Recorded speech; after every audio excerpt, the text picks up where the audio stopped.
Yes, class 10th maths. We are starting with chapter trigonometry. Okay. Trigonometry में क्या है सभी सुनना ध्यान से. ट्रिग्नोमेट्री वर्ड नाम से क्लियर है, आपको पता होना चाहिए. ट्री मतलब ट्री, GNO मीन्स साइड्स, ठीक है. मेट्री मीन्स अगर हम 3 साइड्स की मेजरमेंट की बात करें, ठीक है. 3 साइड्स किसकी होती है? ऑब्वियसली ट्राइंगल की, है ना. तो आप क्या लेंगे? एक ट्राइंगल, ठीक है. अगर मैं एक ट्राइंगल ले रही हूं ABC और उसके अंदर मैं बात करूं किसकी? ट्रिग्नोमेट्रिक रेशियो की. तो ट्रिग्नोमेट्रिक रेशियोज क्या बताते हैं बेटा कि अगर आप एक ट्राइंगल के अंदर क्या क्या लेते हो? एंगल्स होते हैं और क्या होती है? साइड्स. उन दोनों के बीच में अगर आपको रिलेशन क्रिएट करना है, किसके बीच में? Relation between angles and sides. तो आप किसका यूज करते हो बेटा? ट्रिग्नोमेट्रिक रेशियोज, ठीक है. अब एक छोटी सी बात सुनना सभी. ट्रिग्नोमेट्री में क्या होता है? जैसे एक राइट एंगल ट्रायंगल लेते हैं, ठीक है, ABC. Suppose to be right angle किस पे? B पे. Angle B is equals to 90 degree. तो इसके अंदर मैं आपको ये थिंग बताना चाह रही हूँ कि अगर मैं यहाँ पे खड़ी हूँ suppose to be A point पे, और A पॉइंट पे खड़े होके अगर मुझे ये BC की सपोज टू बी, ये क्या है आपकी कोई तार है, तार लगा लो कोई भी. A पॉइंट पे खड़े होके, यहाँ से खड़ी हूँ मैं और तार को देख रही हूँ, तो A से खड़े होके मैं तार की आपको लेंथ मेजर करके बता सकती हूँ. एक पॉइंट पे खड़े होके कैसे? ट्रिग्नोमेट्री रेशियोज का यूज करके. अब वो रेशियोज हैं क्या? वो मैथ्स के कुछ फैक्ट्स बनाए गए हैं, वो बता रहे. उससे आप क्या करोगे कि कहीं पे भी खड़े होके, सपोज भी आप A पॉइंट पे खड़े हैं या किसी भी और पॉइंट पे खड़े हैं, सपोज भी मैं यहाँ पे ले लूँ, ये D पॉइंट है. अगर D पॉइंट पे खड़े होके मैं यहाँ पे खड़े होके इस बिल्डिंग को देख रही हूँ, इस तार को देख रही हूँ, तो यहाँ से खड़े होके मैं क्या बता सकती हूँ? इस तार की लेंथ मेजरमेंट बता सकती हूँ कि कितनी मेजरमेंट होगी. समझ रहे हो? D पॉइंट पे जो एंगल बन रहा होगा ना उस तार के साथ, उस एंगल को कंसीडर करते हुए, समझ रहे हो? इसको ट्रिग्नोमेट्रिक रेशियोज हम लोग बोलते हैं. तो हैं कौन कौन सी रेशियोज पहले ये समझते हैं, ध्यान से सुनना, ठीक है. सबसे पहले होता है बेटा साइन थीटा. साइन, कोस, टैन सुना होगा आप सभी ने, सुना है ना? सुना. सबसे पहले होता है साइन थीटा. थीटा यूज करते हैं रेशियोज के अंदर हम लोग किसके लिए? एंगल के लिए. थीटा क्या डिनोट करता है? एंगल. अगर मैं एक ट्राइंगल लूं, सुनना सभी, ठीक है, अगर वहां पे 60 डिग्री का एंगल लिया है तो 60 डिग्री को हम डिनोट करते होते हैं थीटा से. वैसे तो कुछ भी ले सकते हैं, तुम्हारे विषय ABCD XYZ कुछ भी ले सकते हो, बट हम लोग बार बार इसके अंदर थीटा यूज करेंगे और आपके बुक में भी बार बार क्वेश्चन में थीटा ही मिलेगा आपको, तो आप थीटा यूज करो. तो थीटा क्या है? एंगल होता है, याद रखना. एक होता है साइन थीटा ट्रिग्नोमेट्रिक रेशियो, एक होता है कोस थीटा, एक टैन थीटा. ये 3 तो बहुत अच्छे से समझने आपने.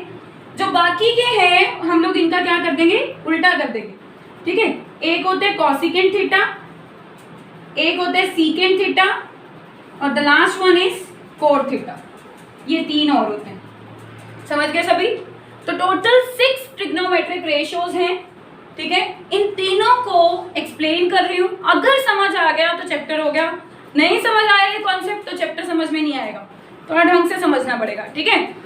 तो बेटा जब कभी भी आप थीटा लेते हो, सपोज भी मैं ट्राइंगल ले रही हूँ ABC, ओके. ABC ट्राइंगल में जो भी आप थीटा लेते हो, थीटा मैंने अगर इसको लिया है 60 डिग्री को, ठीक है, theta is equals to 60 degree. तो पॉइंट क्या है यहाँ पे? A. तो मैंने यहाँ पे थीटा की जगह पे क्या रख सकती हूँ? क्योंकि मैं A पॉइंट ले रही हूँ तो मैं इसको लिख सकती हूँ साइन A. अब थीटा एंगल होता है, ये सबको पता चल गया. हटा रही हूँ मैं इसको. सुना, इसको क्या लिखोगे आप? Sine A. अब ट्रिग्नोमेट्री रेशियो में जो ट्राइंगल होता है राइट एंगल ट्राइंगल, आपको राइट एंगल ट्राइंगल में एक बात तो पता ही होती है कि 90 डिग्री का जो एंगल होता है उसके सामने वाला, बिल्कुल जस्ट सामने वाला क्या होता है? Hypotenuse H. पाइथागोरस थ्योरम की हुई है सबने, सबको? अब रही बात परपेंडिकुलर और बेस की, तो वो डिपेंड करता है बेटा आपके एंगल के ऊपर। आप कौन सा एंगल ले रहे हो?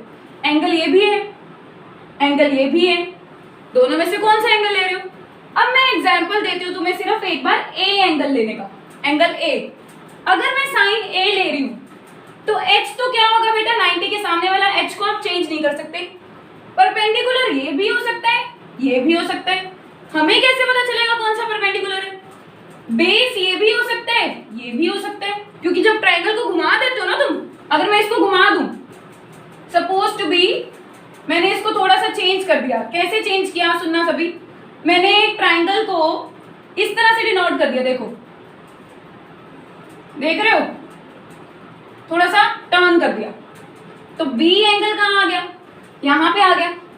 तो इसीलिए इस केस में तो देखो, तुम देख रहे हो कि बेस ए भी लग रहा है तुम्हें, नीचे है ना, इसलिए तुम नीचे वाले को बेस मानते हो, तुम लोग का कहना ये है।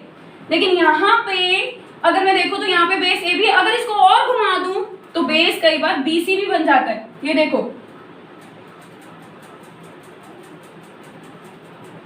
ये सीधा है बिल्कुल, तो बेस बीसी भी तो हो गया ना इस केस में। तो ट्रायंगल तो तीनों ही सेम है, कुछ डिफरेंस नहीं है। तो अगर ऐसा कुछ हो जाए तो आपको डिसाइड करना होगा कि कौन सा परपेंडिकुलर है और कौन सा बेस है। तो ये डिसीजन लेने के लिए बेटा आपको एंगल देखना पड़ेगा। क्या देखना पड़ेगा? एंगल। अब एंगल कौन सा देख रहे हो आप? ए। जो भी एंगल होगा उसके जस्ट सामने जो साइड होगी वो क्या होगी? परपेंडिकुलर। एंगल ए के जस्ट सामने कौन सी साइड है? बीसी। तो बीसी क्या बन गया बेटा? परपेंडिकुलर। और एक साइड इसमें से हाइपोटेन्यूज है। बताइए 90 के सामने वाली हमेशा क्या होती है? हाइपोटेन्यूज। तो नीचे वाली साइड, ये लास्ट नीचे देख रहे हो सभी, इसको क्या बोलोगे आप? बेस। बचा यही, तीन साइड हैं, एक परपेंडिकुलर, एक हाइपोटेन्यूज, तो तीसरी कौन सी हुई? बेस ही तो हुई। तो यहाँ पे टॉपिक यही है मेन, कि अगर आपको एंगल दे दिया जाए तो आप कैसे डिसाइड करोगे कि कौन सा परपेंडिकुलर है, कौन सा बेस है और कौन सा हाइपोटेन्यूज। अगर ये पता चल गया, उसके बाद फॉर्मूला तो मैं बता ही दूंगी।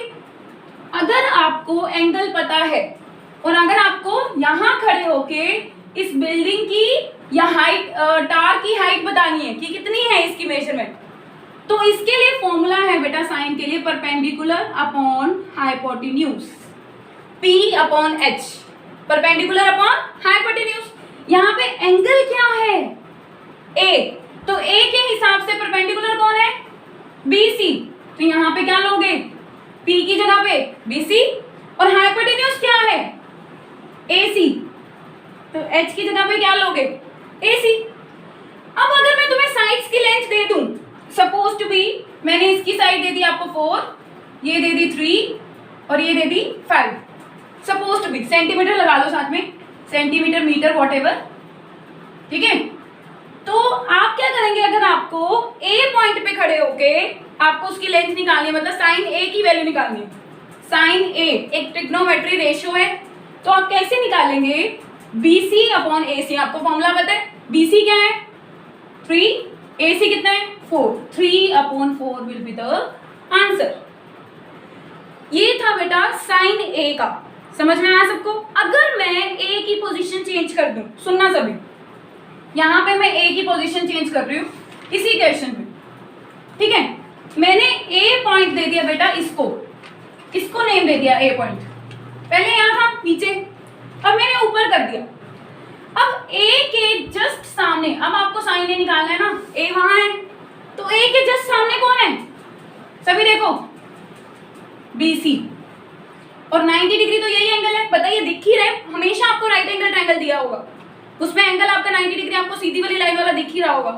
और हाइपोटेन्यूज क्या होगा? बताइए आपको, ये वाला AB 90 के सामने वाला, ये हाइपोटेन्यूज हो गया, ये परपेंडिकुलर, ये बेस। तो अगर मैंने ये 3 सेंटीमीटर दिए, ये 4 दिए और ये 5 सेंटीमीटर दिए, तो बेटा आप देख सकते हैं कि साइन A फिगर 2 में, अगर फिगर 2 जो मैंने ड्रॉ की है उसके अंदर निकालना हो तो आप कैसे निकालोगे? Perpendicular upon height. A के सामने परपेंडिकुलर कौन है? BC। हाइट क्या है? AC। तो आंसर क्या हो जाएगा? 4 अपॉन 3। देख रहे हो सभी? तो इसी तरह से ट्रिग्नोमेट्री के अंदर बेटा अगर आपको कुछ भी समझना है तो आपको वर्टिस के बारे में पता होना चाहिए कि ए वर्टिस कहाँ पे, उसके ऊपर डिपेंड करता है कि परपेंडिकुलर कहाँ होगा और बेस कहाँ होगा। अगर आपने अपनी मर्जी से मान लिया कि भाई परपेंडिकुलर तो यही होगा, ये सीधा खड़ा है, इसलिए गलत कराओगे क्वेश्चन में पेपर, और वो जानबूझ के आपको ए पॉइंट यहाँ पे देगा ताकि आप परपेंडिकुलर ये लो और एक्चुअल में होगा ये। समझ में सभी? अगर ये समझ आया तो एक और बात बताती हूँ, सुनना सभी ध्यान से। ये तो मैंने सेकंड केस बताया, ये साइन की वैल्यू बताई। साइन का फॉर्मूला आपको लर्न करना पड़ा क्या? P upon H। क्या लर्न करना पड़ा? P upon H। कॉस की वैल्यू क्या है बेटा? Base upon hypotenuse. Base upon hypotenuse. अगर आप एक ट्राइंगल ले रहे हैं, राइट एंगल ट्राइंगल, सुनना सभी, A B C, वही सेम बेस चाहिए आपको। A के सामने वाला तो क्या होगा? परपेंडिकुलर होगा। हमेशा जो एंगल है यहाँ पे कोस A है, A है ना, कोसिकेंट A। अगर कोस A है तो इस केस में A के सामने वाला क्या होगा? परपेंडिकुलर। A के सामने वाला परपेंडिकुलर, तो बेस क्या होगा? AB, ये 3 है, ये 4 है, ये 5, तो AB अपॉन H तो AC ही रहेगा, AB अपॉन AC। इसका आंसर क्या बनेगा? 4 अपॉन 5। समझ गए? अगर मैं बात करूं tan की, ठीक है, एक बार 3 की बात करते हैं, नीचे वाले 3 हटा रही हूं मैं। tan के लिए फॉर्मूला है बेटा tan थीटा। tan थीटा कैसे आता होता है, इसको आपको लर्न करना है। कैसे? जो भी साइन थीटा है ना उसको डिवाइड कर दो कोस थीटा से, tan थीटा आ जाएगा। साइन थीटा को किससे डिवाइड करोगे? कोस थीटा से। साइन कितना है? P upon H। थीटा की जगह A लिख दूं क्योंकि मैं A ले रही हूं सब जगह, एंगल A, एंगल A, और यहां पे भी एंगल A। तो साइन A कितना है? P अपॉन H, और साइन कोस A कितना है? B upon H।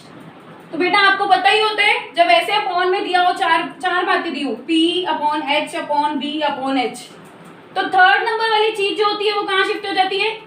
Second number पे। और फोर्थ नंबर वाली कहाँ शिफ्ट हो जाती होती है? फर्स्ट नंबर पे। ये रूल है, ये तो पता ही है सबको, कॉमन सेंस की बात है। P अपॉन H, B चला जाएगा किसके पास? H के पास, और H कहाँ चला जाएगा? P के पास।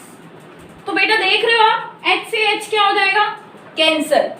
तो टेंजेंट A की वैल्यू हो गई P upon P। In short sine A की वैल्यू थी P अपॉन H, मतलब परपेंडिकुलर अपॉन हाइपोटेन्यूज। कोस की वैल्यू थी बेस अपॉन हाइपोटेन्यूज। tan की वैल्यू क्या हो गई? परपेंडिकुलर अपॉन बेस, क्योंकि tan का फॉर्मूला होता है साइन और कोस को डिवाइड करके बनता है हमेशा, इसकी डेरिवेशन ऐसे बनती है।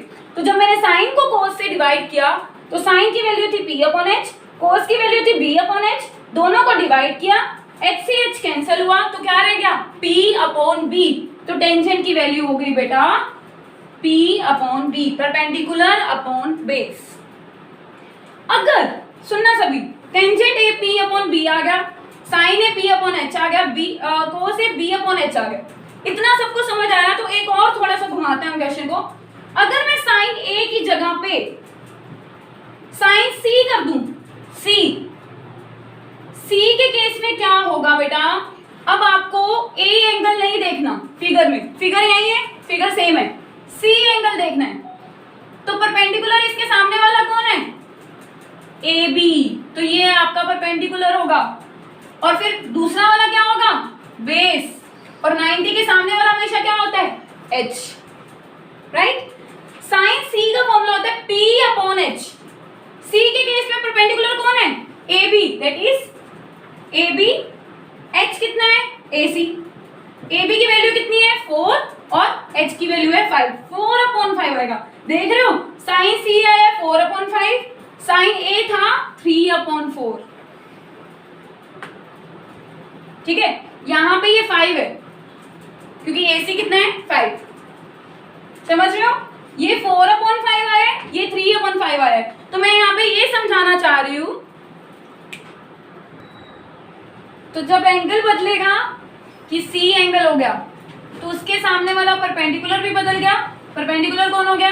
ए बी, और बेस कौन हो गया? बी सी, हाइपोटेन्यूज ए सी। तो इसी तरह से साइन का फॉर्मूला होता है पी अपॉन एच। तो सी है ना, सी के सामने वाला क्या होगा? परपेंडिकुलर। तो ए बी हो गया हमारा परपेंडिकुलर, और एच मतलब हाइपोटेन्यूज, तो ए सी एच था, वो हो गया हमारा हाइपोटेन्यूज। तो ए बी 4 है, ए सी 5 है, 4 अपॉन एच क्या आ गया? साइन सी। ठीक है, तो यहाँ पे आपको ये चीज समझनी है कि अगर एंगल बदल जाता है ना बेटा, यहाँ पे साइन सी है और यहाँ पे साइन ए है, तो एंगल बदलने की वजह से आंसर बदल जाता है। ये 4/5 हो गया और ये 3/5 हो गया, बदल गया ना? समझ रहे हो? इसी तरह से अगर मैं कोस ए की बजाय क्या कर दूं? कोस सी का फॉर्मूला होता है B/H। तो अब इस केस में देखो बेटा, सी के सामने वाला परपेंडिकुलर बेस कौन है? 3 और एच क्या है? 5। तो बेस अपॉन हाइपोटेन्यूज, तो बेस हो गया 3/H 5। इसी तरह से tan सी कर दूं, tan सी का फॉर्मूला होता है बेटा P/B। P कितना है बेटा? 4 और B कितना है? 3, तो 4/3। आप कंपेयर करके देखो बेटा, मैंने C एंगल कर दिया यहाँ पे कोस C, तो 3/5 आंसर आ रहा है। जब कोस A था तो 4/5 आ रहा है, अलग है ना आंसर। तो मैं यहाँ पे ये समझाना चाह रही हूँ कि एंगल बदलने की वजह से क्या होता है बेटा? एंगल बदलने की वजह से आंसर में डिफरेंस आता है। तो आपको ए बी सी एंगल का खास करके ध्यान रखना पड़ेगा, अगर नहीं रखोगे गलत कराओगे सब। ये ट्रिक्स हैं, अच्छे से यूज करना है इसको। ठीक है, यहाँ पे भी देख लो, सी में 4/3 और यहाँ पे कितना आ रहा था? P/B क्या आ रहा था? पहले सॉल्व नहीं किया था हमने। ये देखो, ए के सामने P क्या है? ये होगा 3/B क्या होगा? 4, तो यहाँ पे 3/4 आएगा। ये 3/4 आ रहा है और ये 4/3 आ रहा है, तो डिफरेंस तो आ रहा है। ठीक है, क्लियर ऑल ऑफ यू? एक कॉन्सेप्ट तो ये मैंने समझा दिया। ठीक है, ये थे फॉर्मूलाज। अब मैं आपको कुछ क्वेश्चंस देती हूँ। ठीक है, हम लोग उस क्वेश्चन को प्रैक्टिस करेंगे। चलो देखो सभी, इसी चीज को अच्छे से करने के लिए एक क्वेश्चन और प्रैक्टिस करते हैं, उसके बाद आगे बढ़ते हैं। ठीक है, सुनना सभी। अगर मैंने एक ट्राइंगल दिया तुम लोगों को ABC, ठीक है, और इसके अंदर अगर मैं कहूं सिंपल कि मैंने इसको ले लिया 2, ठीक है, AB 2 दे दिया आपको, BC दे दी सपोज टू बी 3, ठीक है, और ये दे दिया आपको √13। लेट इट बी, एग्जाम्पल ले रहे, कोई भी ले सकते हैं, और B 90 डिग्री है, ये दे दिया मैंने आपको। जब आपको ये मिल गया तो क्या होगा? सुनना सभी, मैंने कह दिया आपको साइन A की वैल्यू निकाल के दिखाओ, साइन C की वैल्यू निकाल के दिखाओ। ठीक है, दूसरी चीज क्या दे दी? कोस A की वैल्यू निकालो और कोस C की। एक और दे दी टेंजेंट A की वैल्यू निकालो और टेंजेंट C की। बेटा पहले क्या कर लो, एंगल जो सेम है ना उनको इकट्ठा कर लो, sine A, cos A, tan A, इन तीनों को अलग कर लो, sine C, cos C, tan C अलग कर लो, इससे आपको काफी हेल्प मिलेगी। ठीक है, समझ रहे हो सभी? तो मैंने पहले कर लिए, देखो सभी, एंगल इकट्ठे किए। पहला काम हमेशा ये क्या करो, आसानी मिलेगी, sine A, cos A, tan A, इसकी निकालते हैं, फिर C ले लेंगे। ठीक है, आ रहा है समझ? अब मेरी बात सुनना, साइन A फॉर्मूला क्या होता है? P/H। कोस A फॉर्मूला क्या होता है? B/H। ठीक है, टेंजेंट A फॉर्मूला क्या होता है? P/B। अब इसके अंदर एंगल A को फोकस करते हुए आप देख लो P क्या होगा, B क्या होगा और H क्या होगा, परपेंडिकुलर क्या होगा, बेस क्या होगा, हाइट क्या होगी, पहले लिख लो। जैसे कि साइन A के अंदर A है ना एंगल, A के सामने वाली साइड चेक करो, A के सामने कौन है साइड? देखो BC, तो यहाँ लिख लो कि परपेंडिकुलर जो है वो BC है, जो कि 3 सेंटीमीटर रहेगा। समझ गए? बी के सामने कौन सा एंगल है, बी के सामने साइड कौन सी एंगल, बी 90 डिग्री है ना, 90 डिग्री के सामने क्या है, AC। तो जो हमारा 90 हाइपोटेन्यूज होगा वो है AC, जो कि है √13। ठीक है, आप और क्या लोगे, बेस। बचा हुआ क्या रह गया, बेस। कौन सी साइड बच गई, AB। तो AB हमेशा क्या रहेगी, 2 सेंटीमीटर। ठीक है, अब सुनना सभी ध्यान से। अगर मैं बात करूं तीनों में एंगल A है, तो तीनों का PBH सेम ही होगा, तो कोई दिक्कत नहीं है। सीधा वैल्यू पुट करो। P क्या था हमारा, 3। चलो भाई 3 रखो। H क्या था, √13 रख दो, आंसर। अच्छा, B क्या था, यहाँ पे cos A की वैल्यू B/H, B कितना है, 2 रखो। H कितना है, √13, यहाँ रखो, आंसर। tan A की वैल्यू पूछ ली, tan A, P कितना है, P/B है ना, P कितना है, 3, B कितना है, 2, आंसर। ये आसान तरीका है। पहले जो एंगल दिया हुआ है, A दिया हुआ है ना, उसको देखते हुए परपेंडिकुलर बेस और हाइट निकाल के अलग से रख दो और उनकी अलग से वैल्यू नोट कर लो और वहां से उठाओ। ट्राइंगल के अंदर से देखोगे ना तो कंफ्यूजन होगी कहीं ना कहीं, क्योंकि तुम्हें हैबिट है परपेंडिकुलर इसको लेने की, हमेशा से तुम यही लेते आ रहे हो। ठीक है, चलो अब थोड़ा सा एंड करते हैं वीडियो का। इतनी बात समझ आई।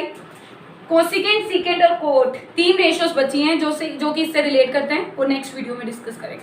Thank you, have a nice day.